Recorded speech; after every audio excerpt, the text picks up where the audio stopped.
Bismillahirrahmanirrahim. Alhamdulillahirabbil wassalatu wassalamu ala asyrafil anbiya'i wal mursalin sayyidina Muhammadin wa ala alihi wa sahbihi ajma'in.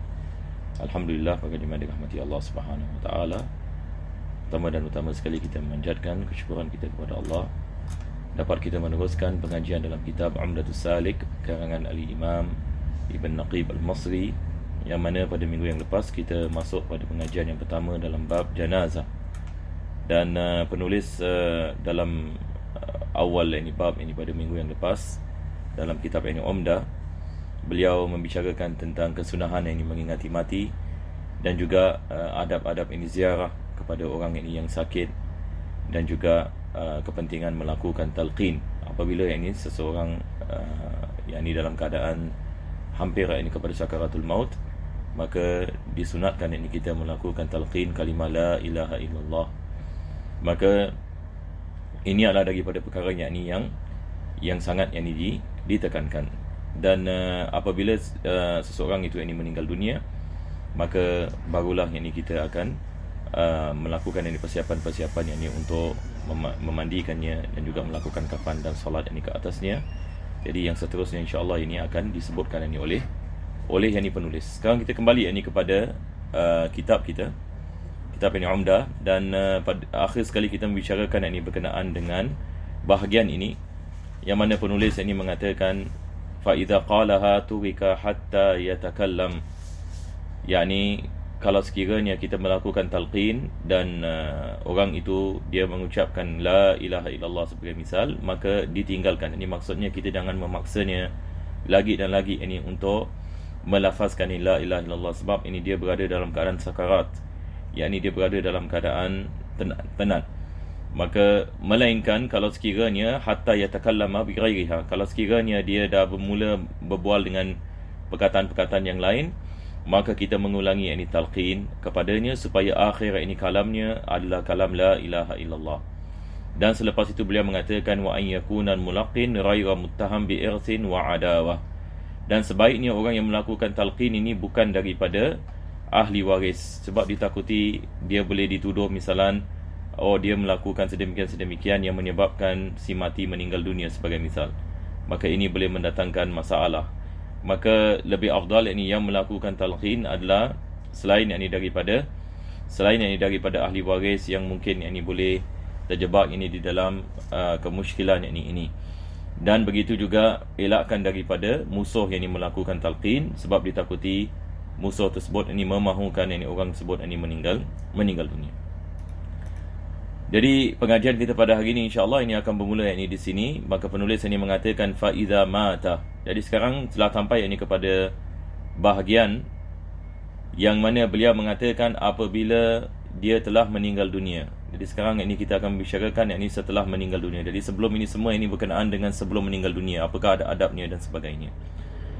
Kalau sekiranya dia sudah meninggal dunia, dia sudah orang tersebut sudah meninggal dunia, nudiba li arfaqi maharimihi tarmiduhu, maka disunatkan bagi mahramnya yang terdekat, yang paling dikasihinya, melakukan tarmid. Apa yang dimaksudkan dengan tarmid adalah menutup matanya. Jadi biasanya orang meninggal dunia matanya terbuka jadi disunatkan kita menutup kelopak matanya. Wasyudda lihyaihi, selepas itu kita mengikat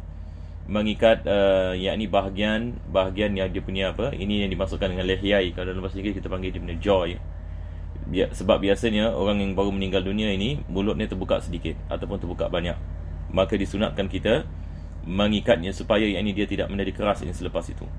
Wa talinu mafasilihi, dan selepas itu bahagian mafasil ini seperti joint joint siku. Lepas itu bahagian jari-jari, begitu juga dengan kita mengatakan lutut, maka disunatkan kita melembutkannya. Disunatkan kita melembutkannya supaya dia dapat straighten up, dia dapat straighten up. Sebab kalau kita tidak melakukan sedemikian dan dia ditinggalkan begitu, maka selepas itu sukar untuk dia kembali kepada posisi yang asal. Wa talyinu mafasilihi wa naz'u thiyabihi, dan selepas itu menukarkan pakaiannya, kita membuka pakaian yang dia memakai ketika meninggal dunia, dan dipakaikan dengan pakaian yakni yang ringan ke atasnya. Dan ini semua bila dilakukan tidak dibolehkan mendedahkan auratnya. Haram ini hukumnya. Kita mendedahkan ini aurat ini si mati. Maka kita membukakan pakaiannya dalam keadaan kita tidak mendedahkan auratnya. Selepas itu kita meletakkan kain ini di atas ini badannya. Selepas itu yustaru bi thawbin khafif, yakni dia ditutup ini dengan pakaian yang ringan. Wa yuj'alu ala batnihi syai'un thaqil. Selepas itu kita meletakkan sesuatu benda yang berat ini di atas perutnya. Sebab biasanya perut ini dia akan bloat, ya, dia akan menjadi besar disebabkan angin, disebabkan benda-benda yang berada dalam perut tersebut. Maka ditakuti yang ini perutnya akan membesar. Maka disunatkan kita meletakkan sesuatu yang berat ini di atas yang ini perutnya supaya yang ini ia tidak kembung. Wa yubadaru ila qada'i dainihi. Selepas itu yang ini kita membayar hutangnya kalau sekiranya ada hutang daripada harta yang ini peninggalannya, au ibra'ihi minhu, ataupun yang ini kita meminta halalkan daripada saudara mara, daripada rakan-rakan. Kalau sekiranya ada hutang, kita boleh membayarnya, ataupun yang ini nak memaafkannya, kita meminta yang ini orang yang ini memaafkan kalau sekiranya ada yang ini benda-benda yang ini yang diambil dahulu dan belum lagi kembalikan dan terlupa dan sebagainya. Jadi ini adalah daripada perkara yang ini yang disunatkan supaya seorang itu meninggal dunia dalam keadaan dia tidak berhutang. Dalam keadaan ini dia tidak berhutang. Ini adalah perkara yang sangat yang ini penting sekali. Wa tanfizi wasiyatihi. Selepas itu kita melaksanakan wasiatnya. Ini apakah yang ini wasiat yang diwasiatkan ini oleh si mati. Kadang-kadang si mati misalnya dalam wasiat dia mengatakan, aku mahu fulan bin fulan memandikan aku, fulan bin fulan melakukan kafan. Dan mungkin ada orang yang misalnya dia dah siap kain kafan, misalnya dia mengatakan kalau aku meninggal dunia maka ambillah kain kafan daripada tempat ini dan kafankan aku dengannya. Dan begitu juga wasiat-wasiatnya kepada ahli keluarganya apabila berlaku kematian. Mungkin ini dia wasiatkan mengkhatamkan Al-Quranul Karim ataupun membaca Yasin dan sebagainya. Jadi kita melaksanakan wasiatnya. Dan juga yang ini dia mahu memberikan sebahagian daripada wang yang ini kepada fulan bin fulan ataupun kepada tempat-tempat yang ini kebajikan yang lain. Jadi kita mengambil iktibar ini sebahagian daripada wang tersebut adalah di bawah wasiat supaya kita tidak bercampur dengan harta yang akan dibagikan melalui faraid. Maka ini semua harus dilakukan dahulu sebelum kita membagikan faraid. Jadi hutangnya dan begitu juga dengan wasiatnya. Selepas itu watajhizihi. Selepas itu kita mempersiapkan yakni janazah, yakni dengan kita melakukan mandi. Fa idza mata faj'atan turika liyutayaqqana mautuhu. Kalau sekiranya seorang itu meninggal dunia dengan terkejut, yakni dengan tiba-tiba, maka ditinggalkan beberapa ketika supaya kita sampai kepada keyakinan akan kematiannya. Apa sebabnya? Sebab kadang-kadang ada orang yang dia heart attack ini, misalnya kita menyangkakan dia sudah meninggal dunia, tetapi selepas beberapa jam dia kembali kepada kehidupan. Jadi ini biasa ada berlaku. Jadi kalau sekiranya kita menyangkakan dia sudah meninggal dunia dan kita tak pasti sama ada dia betul-betul meninggal dunia ataupun tidak, sebab tiba-tiba misalnya ada orang yang ini sihat walafiat, umur misalnya 30 tahun, yakni dalam keadaan sihat dan sebagainya, tiba-tiba tidur tak bangun. Misalnya mungkin ada kemungkinan yakni dia boleh yakni kembali yakni kepada yakni kehidupan, atau ada kemungkinan yang dia telah meninggal dunia. Kalau sekiranya kita tidak dalam keyakinan dan kita dalam keadaan syak, maka tidak dibolehkan yakni kita melangsungkan yakni dengan mandi jenazah. Tidak dibolehkan sebab kita tidak sampai kepada keyakinan yang dia telah meninggal dunia, melainkan kita sampai kepada keyakinan misalnya datang doktor dan ini yang biasa kita lakukan di Singapura, ya, dan di mana-mana di dunia sekarang ada berlaku kematian, maka doktor akan datang dan akan mensahkan. Jadi yang mensahkan ini orang yang pakar, yang mengetahui. Dia lihat ini kepada tangan, dia lihat ini kepada mata. Ini adalah bahagian-bahagian ini yang mana boleh diketahui ini sama ada dia sudah meninggal dunia ataupun tidak. Lihat ini kepada warna ini kulitnya, sama ada perubahan ke tidak ada perubahan.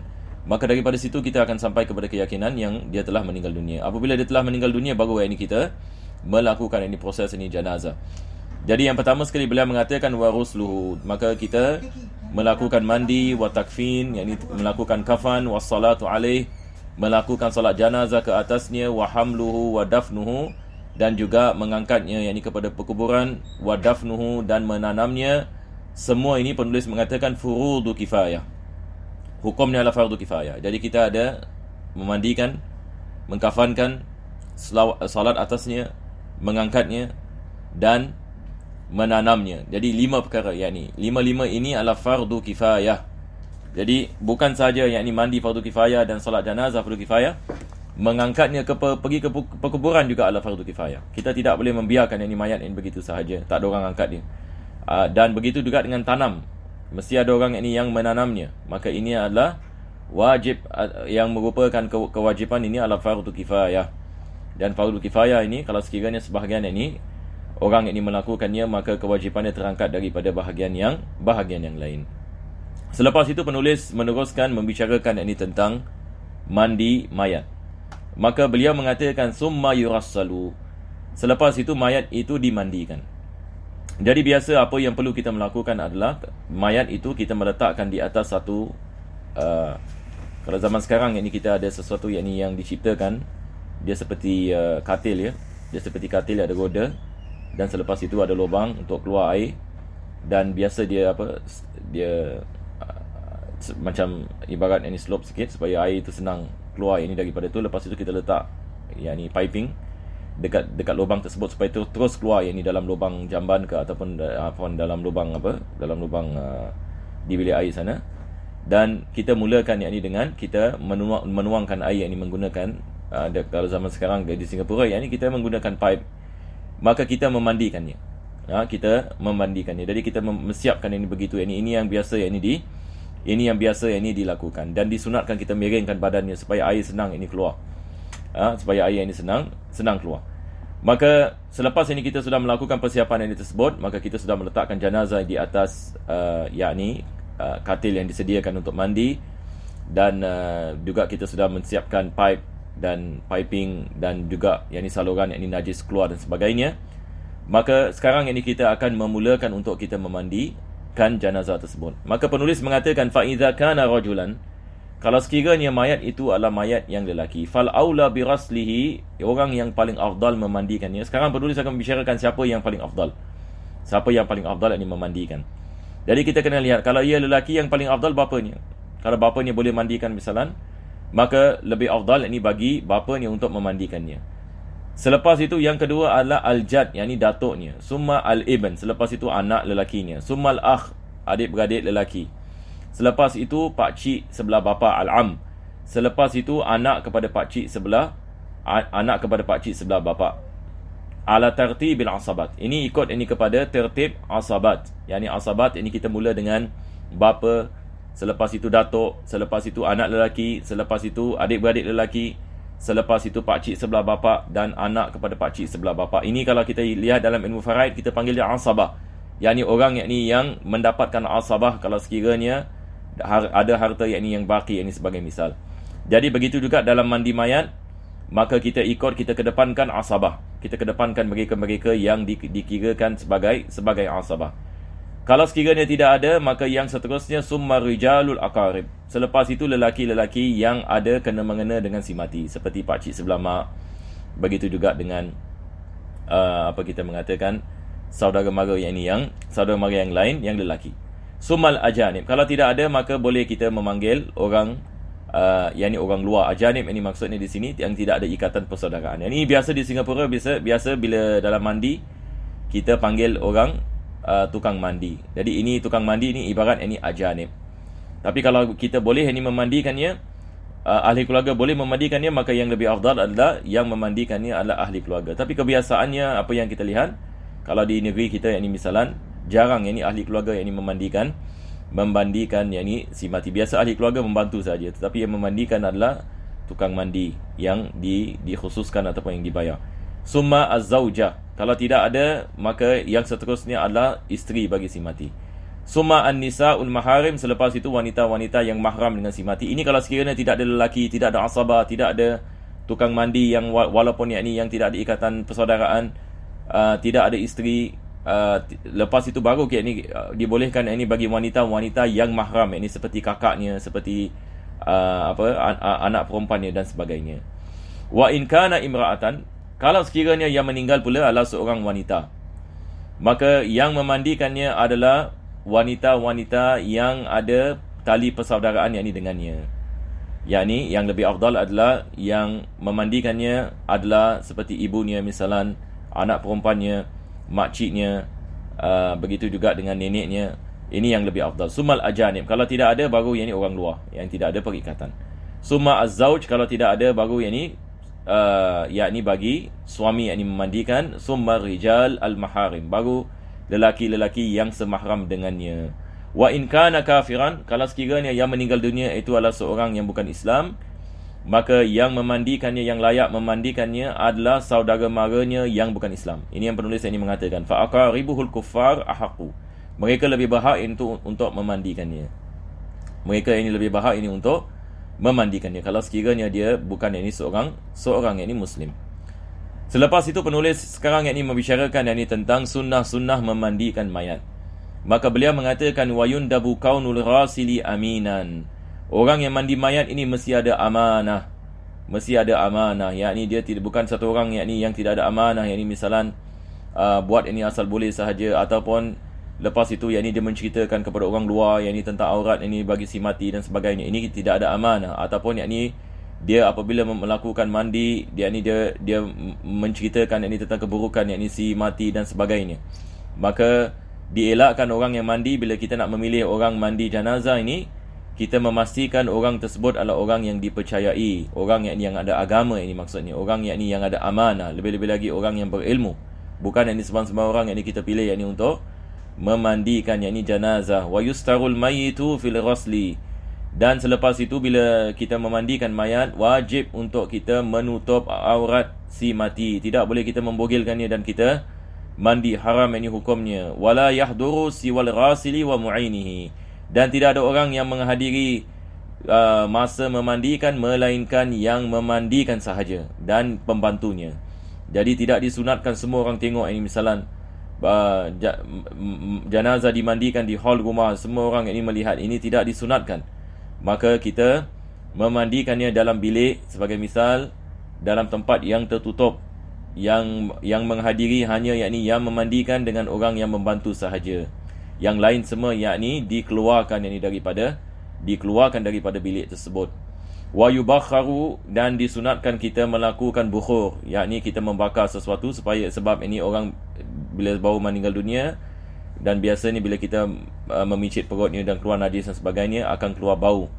Maka disunatkan yakni kita mengharumi bilik tersebut sambil kita melakukan mandi, min awwali ghuslihi ila akhirih, daripada awal mandi hingga ke akhir mandi. Wal aula tahta saqfin, yang lebih afdal kita memandikannya di bawah bumbung. Ini maksudnya tempat tertutup ya. Wa bima'in, dan wa bima'in baridin, dan juga yakni kita memandikannya ini dengan air yang sejuk. Yakni memandikannya ini dengan air yang sejuk, illa lihajatin, kecuali kalau sekiranya ada hajat-hajat yang tertentu yang kita tidak dapat ini melakukan ini sedemikian.